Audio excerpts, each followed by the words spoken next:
Hello student, मैं अभिषेक स्वागत करता हूं आप सभी लोगों का मेरे YouTube channel physics fact bye अभिषेक सेट में।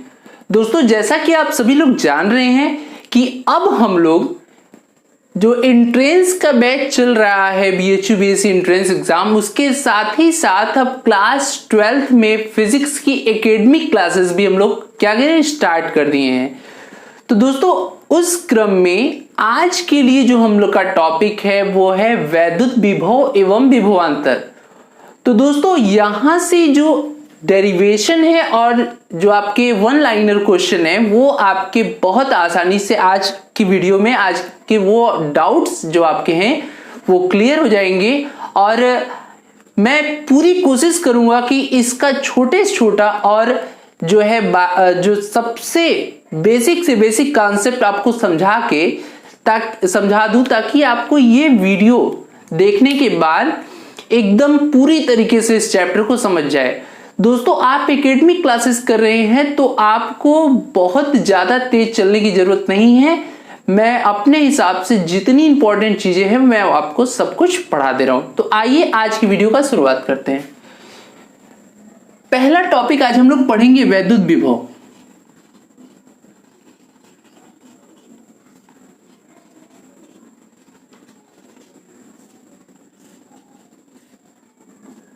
अच्छा, वैद्युत विभव क्या होता है सुनिए। अनंत से किसी बिंदु आवेश को वैद्युत क्षेत्र के भीतर किसी बिंदु तक लाने में किया गया कार्य जो है वो आपका वैद्युत विभव कहलाता है उस बिंदु पर। फिर से सुनिए, अनंत से किसी बिंदु आवेश को वैद्युत क्षेत्र में स्थित किसी बिंदु तक लाने में किया गया कार्य उस बिंदु पर वैद्युत विभव कहलाता है। सपोज करिए ऐसे, मान लीजिए कि एक वैद्युत क्षेत्र है,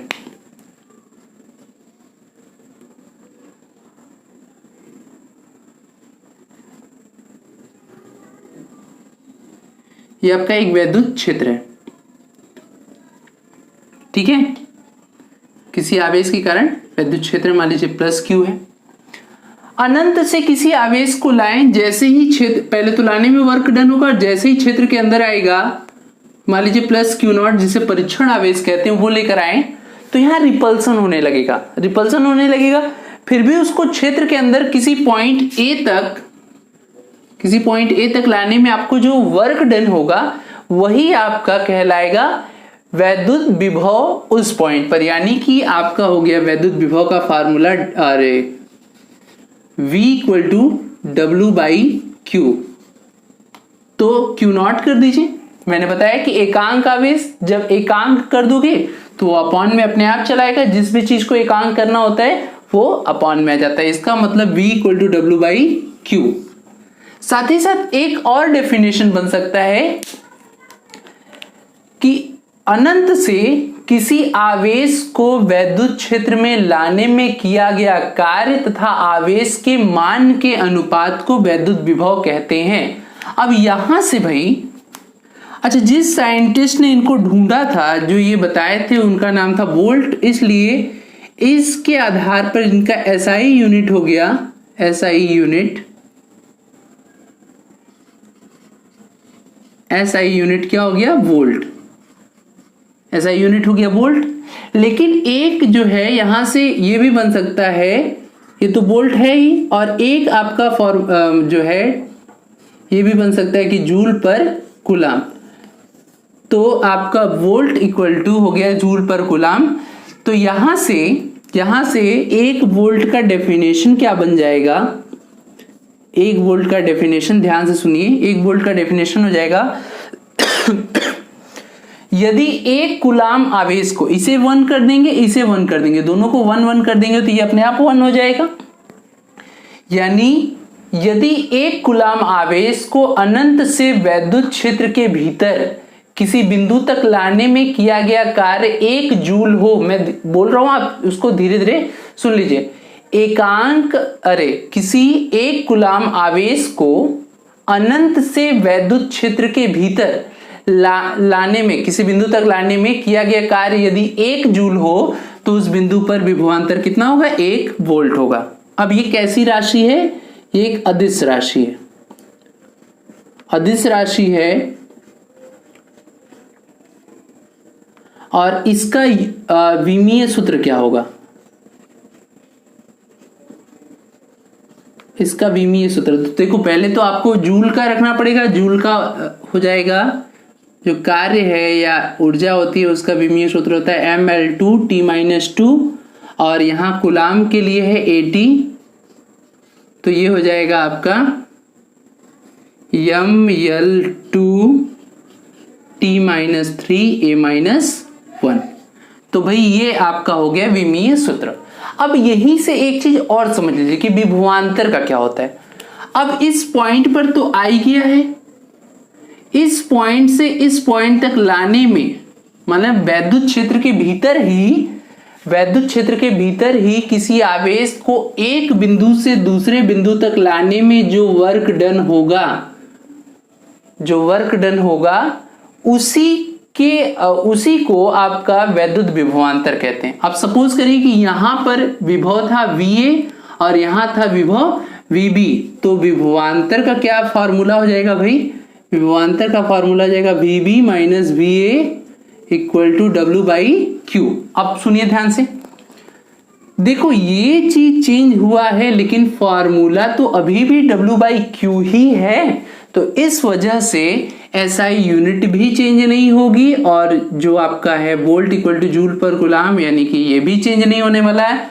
बस यहां पर क्या फर्क हो जाएगा कि वैद्युत क्षेत्र के भीतर एक बिंदु से दूसरे बिंदु तक लाने में एकांक आवेश को या एक कूलाम आवेश को लाने में किया गया कार्य यदि 1 जूल हो तो आपका वो दोनों बिंदुओं के बीच विभवांतर क्या होगा? 1 वोल्ट होगा। क्लियर है?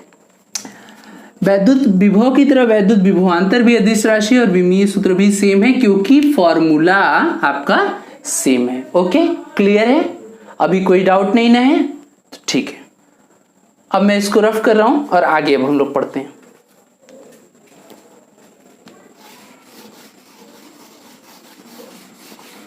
अच्छा, विभवांतर नापने की जो सबसे छोटी इकाई है ना, वो इलेक्ट्रॉन वोल्ट है। इलेक्ट्रॉन वोल्ट देखिए कैसे।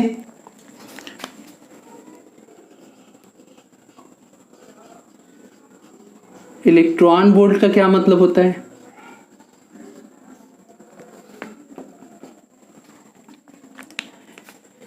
यदि किसी इलेक्ट्रॉन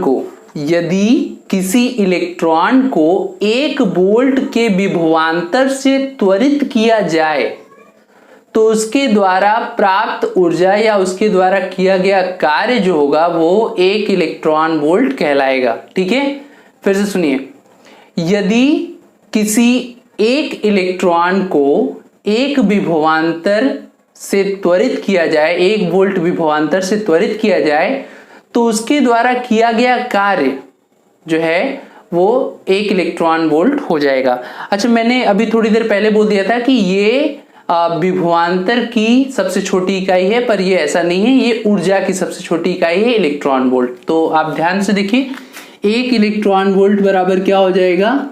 1.6 इंटू 10⁻⁻19 जूल। ठीक है भाई, 1 इलेक्ट्रॉन वोल्ट समझ में आया?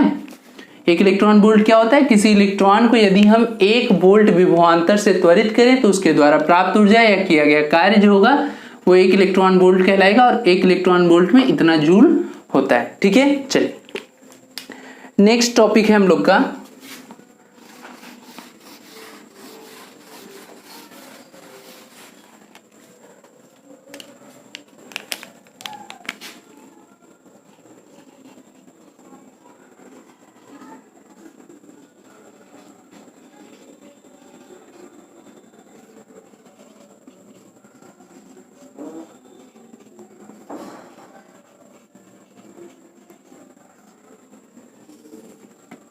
बिंदु आवेश के कारण विभव।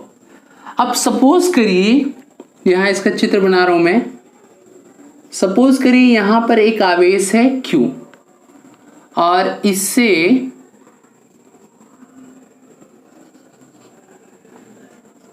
स्मॉल r दूरी पर या इसको आप चलिए स्मॉल आर दूरी ही मान लेते हैं। स्मॉल आर दूरी पर एक बिंदु है बी जिस पर एक परीक्षण आवेश Q नॉट रखा हुआ है और इसके बाद हम लोग इसको मामूली रूप से डिस्प्लेस करेंगे dx, मामूली रूप से इसको डिस्प्लेस करेंगे dx और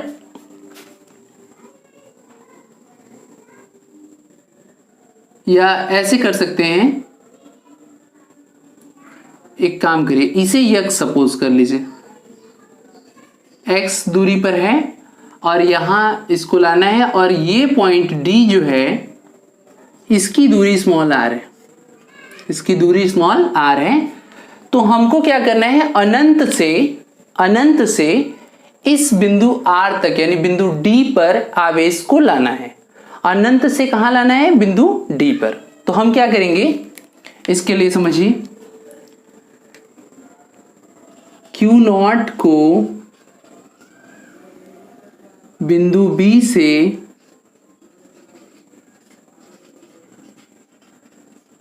C तक ले जाने में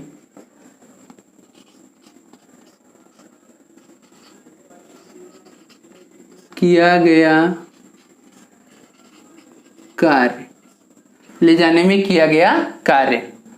तो देखो भाई जो W होता है वो F इंटू dx होता है, क्योंकि दूरी हम कहां से इस पॉइंट से इस पॉइंट तक लेकर गए हैं, डिस्प्लेसमेंट dx हो गया।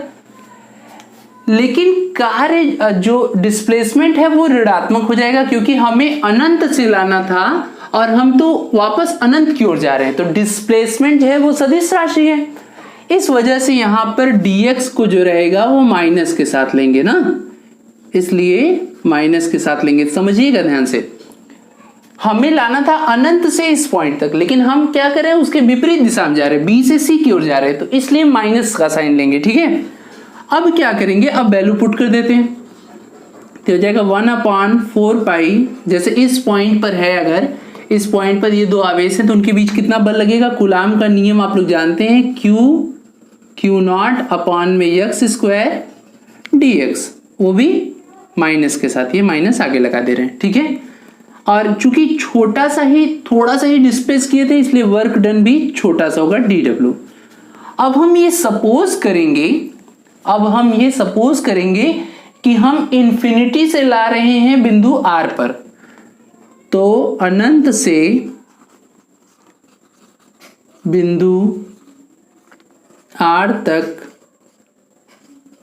लाने में किया गया कुल कार्य, यहां लिख दूं, अभी उसकी जरूरत पड़ेगी, कुल कार्य ना भाई, लाने में किया गया कुल कार्य। देखिए कितना होगा, W बराबर स्मॉल w, और कहां से ला रहे हैं, इन्फिनिटी से R तक ला रहे हैं, इन्फिनिटी से R तक ला रहे हैं। अब dw की वैल्यू यहां पुट कर देते हैं, तो -1/4 pi epsilon not Q not upon में x स्क्वायर और dx। अब कल मैंने बताया था आप लोगों को, कल की अगर आप मेरी क्लास देखे होंगे तो उसमें क्या बताया था कि जो d के साथ जो टर्म होता है उसी का समाकलन या अवकलन होता है, तो यहां से तो Q नॉट बाहर आ जाएगा। तो अब आपका W इक्वल टू हो गया -Q नॉट अपॉन में 4 पाई एप्सिलॉन नॉट, और अंदर क्या बचा, ये 1/x स्क्वायर बचेगा, उस x स्क्वायर को ऊपर लेते आएंगे तो x पावर -2 dx। समझ गए, x पावर -2 और dx।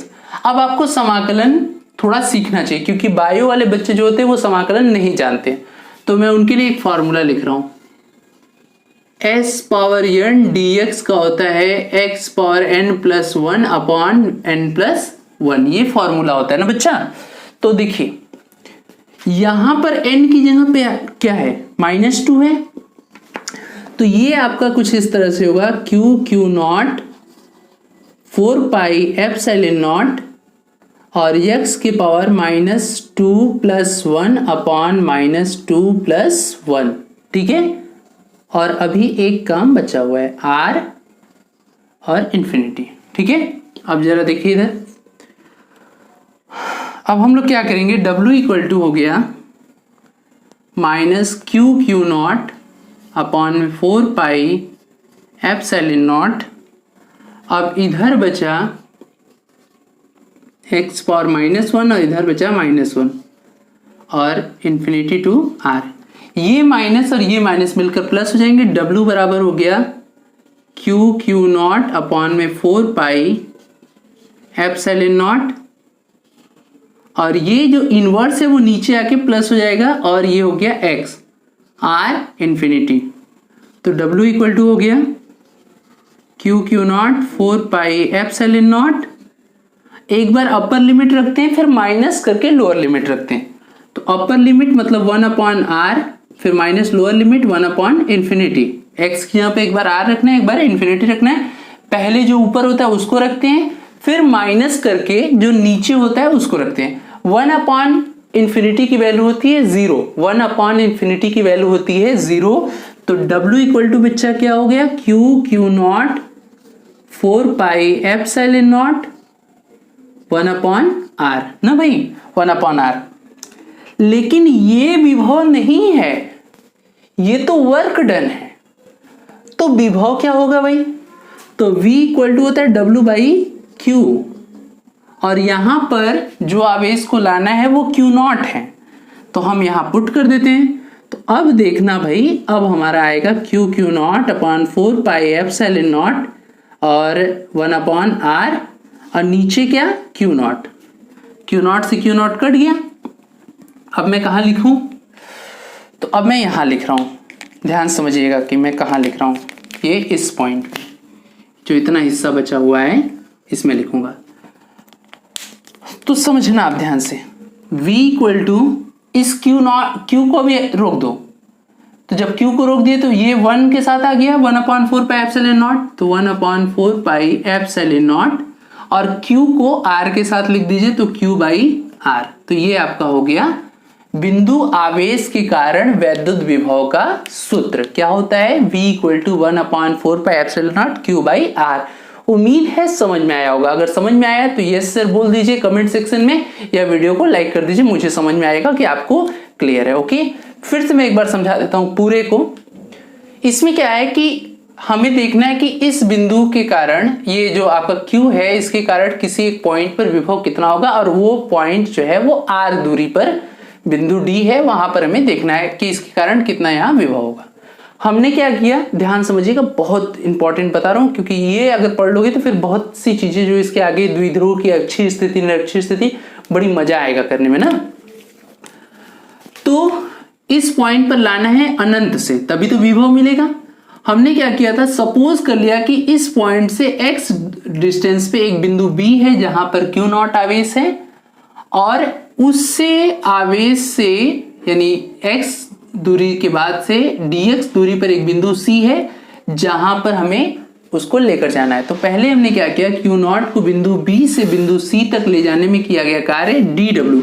क्यों, क्योंकि ये जो दूरी है वो बहुत सूक्ष्म है, बहुत मामूली है, तो बहुत सूक्ष्म है। तो आपका f × dx, अच्छा dx माइनस के साथ क्यों लिया, क्योंकि हमें लाना था अनंत से किसी बिंदु पर, और हम इस बिंदु से अनंत की ओर जा रहे हैं, यानी अपोजिट डायरेक्शन में। सदिश राशियों में अपोजिट डायरेक्शन में माइनस साइन हो जाता है, इस वजह से आपका -dx। फिर क्या किया, ये सॉल्व कर लिया। f की वैल्यू जो है कूलाम के नियम से 1/4πε0 Q1 Q2/r², लेकिन यहाँ Q1 की जगह Q है और Q2 की जगह Q0 है और R की जगह क्या है, x है, तो x² हो जाएगा।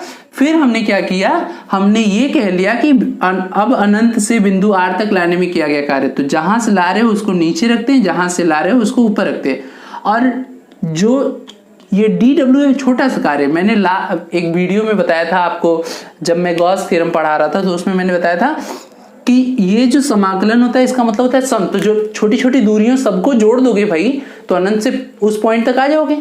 तो अनंत से उस पॉइंट तक आने में हमने सारे छोटे छोटे कार्य को जोड़ दिया तो टोटल कार्य मिल गया। फिर यहाँ से इसको सॉल्व किया, जितने कांस्टेंट टर्म थे उनको बाहर कर दिया, फिर 1/x 1/x² dx, ये 1/x² ऊपर गया तो x⁻² dx, इसको इंफिनिटी टू r, फिर क्या किया, वो फार्मूला है उस फार्मूले के हिसाब से इसे यहाँ रखा, ये -2 + 1 यानी -1, और नीचे भी -1, ये -1 जो है ऊपर है, नीचे आके +1 हो गया, +1 है तो लिखने की जरूरत नहीं, ये माइनस इस माइनस को कैंसिल कर दिया। फिर आपको एक बार अपर लिमिट रखना है, एक बार लोअर लिमिट रखना है। 1/∞ की वैल्यू 0 होती है तो W इक्वल टू आ जाएगा Q0/4πε0 r, लेकिन विभव निकालना है इस वजह से V equal to W/Q not करेंगे और सॉल्व कर लेंगे तो आपका ये आ जाएगा, और यूनिट जो है आपका वोल्ट रहेगा। क्लियर है? इसको वीडियो पॉज करिए, वीडियो पॉज करके इसको नोट कर लीजिए। ओके, और जल्द ही मैं लाइव क्लासेस शुरू करूंगा, तो इसको पहले अभी तो नोट कर लो आप।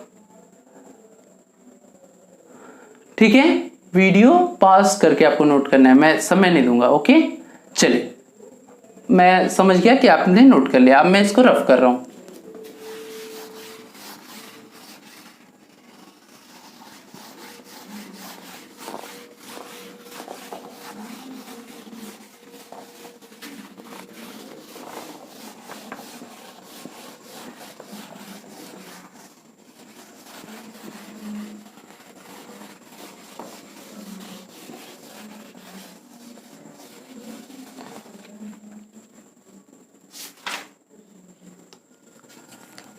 अगर मान लो कि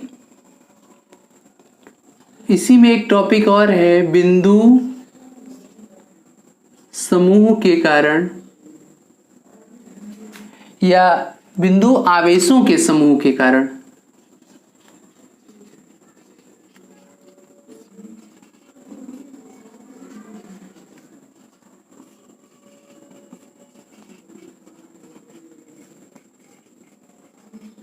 विभव। ठीक है, अब एक आवेश था तो उसके वजह से विभव हम लोगों ने निकाला था 1/4πε0 Q/r। अब सपोज कर लेते हैं कि इस पॉइंट पर हमें विभव चाहिए ना, और इसके आसपास कई आवेश हैं। मान लीजिए ये +Q1 है, ये +Q2 है, यहाँ +Q3 है, इसी तरीके से मान लीजिए ये Qn है, ढेर सारे हैं। एक से दूरी है R1, दूसरे से है R2, तीसरे से है R3, और इसी तरीके इससे क्या है Rn है। ठीक है भाई, ऐसे है। तो चूंकि विभव जो होती है वो अदिश राशि है, अदिश राशि में जो है कुल विभव इस पॉइंट पर निकालना होगा, तो जितने हैं सबको ऐड कर देना है, सिंपल सा Vn। अब देखिए ये आ जाएगा 4πε0 Q1/R1, इसी तरीके से ये हो जाएगा 4πε0, अरे यार समझ लीजिएगा, मैंने बोला तो हूं ही, Q2/R2, फिर इसी तरीके से 1/4πε0 Q3/R3, फिर 1/4πε0 Qn/Rn ना। फिर आपको क्या करना है, 1/4πε0 कॉमन कर लीजिए, Q1/R1, Q2/R2, Q3/R3, इसी तरीके से Qn/Rn हो जाएगा। ओके भाई, तो आपका जो है एक डेरिवेशन और भी कंप्लीट हो गया कि बिंदु आवेशों के समूह के कारण विभव क्या होगा। ठीक है, चलिए इसको रफ कर दें, इसको नोट करिए आप लोग, तब हम इसको रफ करते हैं।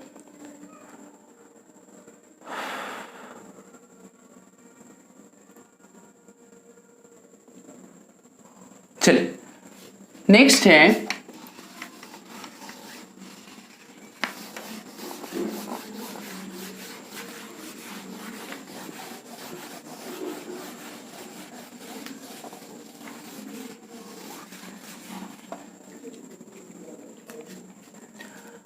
अब हमें देखना है वैद्युत स्थितिज ऊर्जा।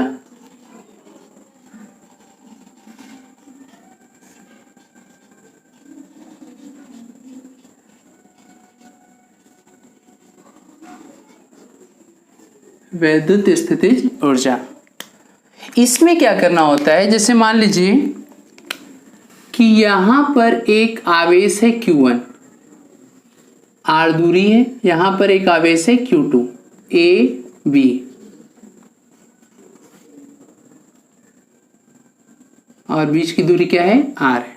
ठीक है, बीच की दूरी R है।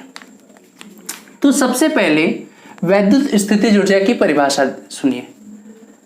अनंत से किसी वैद्युत क्षेत्र में किसी आवेश को अन्य आवेश को लाने में जो किया गया कार्य होता है वही उस आवेश में वैद्युत स्थितिज ऊर्जा के रूप में संचित हो जाता है। ठीक है, अनंत से किसी आवेश को किसी वैद्युत क्षेत्र में लाकर, किसी आवेश के वैद्युत क्षेत्र में लाकर एक निकाय की रचना, लाने में किया गया कार्य ही नहीं बल्कि लाकर एक निकाय की रचना। जैसे अब भाई यहाँ मान लीजिए इन्फिनिटीज ला रहे हैं, इस पॉइंट तक लाएं तो ये Q1 Q2 का एक निकाय हो गया ना। इस दौरान जो आपका किया गया कार्य होगा वही उसकी वैद्युत स्थितिज ऊर्जा के रूप में संचित हो जाएगा। तो सबसे पहले तो जान लीजिए कि कार्य होगा कितना। मान लीजिए कि Q2 को लाना है और इसके वजह से जो क्षेत्र बन रहा है जिसमें इसको लाना है, थोड़ा गोल सा बन गया है ना, तो उसको समझ जाइएगा कि ये गोलाकार ही है। और इसकी वजह से जो वैद्युत क्षेत्र का इस पॉइंट पर जो विभव है, इस पॉइंट पर इस आवेश के कारण विभव जो है वो V है। आप अभी पढ़े थे कि विभव, किसी आवेश के कारण किसी बिंदु पर विभव का क्या फार्मूला होता है, 1/4 पाई एप्सिलॉन Q/R। तो यहाँ हो जाएगा Q1/R। और दूसरे आवेश को लाना है और ये चीज, और आप ये जानते हो ये फॉर्मूला आपके लिए नया नहीं है। कैसे, आप अभी पढ़े थे कि V इक्वल टू क्या होता है, W/Q। तो W इक्वल टू क्या हो जाएगा, V इंटू Q। अब यहाँ पर दूसरा आवेश जो लाना है जिस पर बल लग रहा है वो Q2 है और पहले के कारण जो विभव है वो V है। तो कार्य W equal to V into Q2 या Q2 इंटू V। अब आपको करना क्या है, सिंपली आपको ये देखना है कि इस आवेश के कारण उस बिंदु पर विभव कितना होगा। तो अभी आप डिराइव किए थे 4 पाई एप्सिलॉन नॉट Q1/R। भाई किए तो थे ही ना, किए तो थे ही। अब भाई ये W जो हो जाएगा 1/4 pi epsilon naught Q1 Q2/R ऐसे भी लिख सकते हैं और ऐसे लिख सकते हैं। और मैंने बताया कि ये जो कार्य होगा यही स्थितिज ऊर्जा के रूप में संचित होगा। तो मैं लिख दे रहा हूं ताकि आप लोग को थोड़ा आसानी हो जाए। यही कार्य वैद्युत स्थितिज ऊर्जा के रूप में संचित हो जाता है। अतः भाई U बराबर W बराबर 1/4 pi epsilon naught Q1 Q2/R। ठीक है, और सिंपली कई लोग इसे सिर्फ U equal to 1/4 pi epsilon naught Q1 Q2/R लिखते हैं। और एक चीज ये जान लीजिए कि ये आपका स्थितिज ऊर्जा है और ऊर्जा किसी भी रूप में रहे उसका मात्रक जूल होता है। तो आपका ये जो U है, U स्थितिज ऊर्जा, इसका भी मात्रक क्या हो जाएगा, जूल हो जाएगा। और जूल हो गया तो वैद्युत स्थितिज ऊर्जा का विमीय सूत्र क्या हो गया, mL2T-2। क्लियर है। तो ठीक है गाइस, इस वीडियो में इतना ही रखते हैं। इसके बाद जब हम लोग नेक्स्ट वीडियो में मिलेंगे तो इसके कारण, बिंदु आवेश के कारण या वैद्युत द्विध्रुव के कारण किसी बिंदु पर विभव निकालेंगे, अक्षीय स्थिति, निरक्षीय स्थिति और समविभव पृष्ठ अभी बता देता हूं, सुन लीजिए ध्यान से। एक ऐसा काल्पनिक पृष्ठ जिसके प्रत्येक बिंदु पर विभव समान रहे। अच्छा, तो इसका यूज क्या, मतलब इसका क्या इंपॉर्टेंस है, तो समविभव पृष्ठ में किसी आवेश को एक स्थान से दूसरे स्थान तक ले जाने में कोई कार्य नहीं करना पड़ता है, यानी उस दौरान कार्य होता है शून्य। तो दोस्तों ये वीडियो यहीं पर हम समाप्त करते हैं। इसके अगले पार्ट में मिलेंगे तो इसके बाद की जो चीजें हैं वो आपको बताएंगे।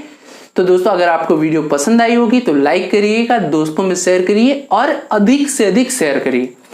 मैं चाहता हूं कि एक पूरा 12th का बैच ही आकर इसमें पढ़े, ताकि हमको पढ़ाने में भी बहुत अच्छा लगे और आप लोगों को पढ़ने का भी माहौल मिले। तो दोस्तों इस तरह से ये वीडियो समाप्त होती है। अपना सपोर्ट बनाए रखिएगा, चैनल पर नए हैं तो सब्सक्राइब कीजिए और जुड़े रहिए। Thank you.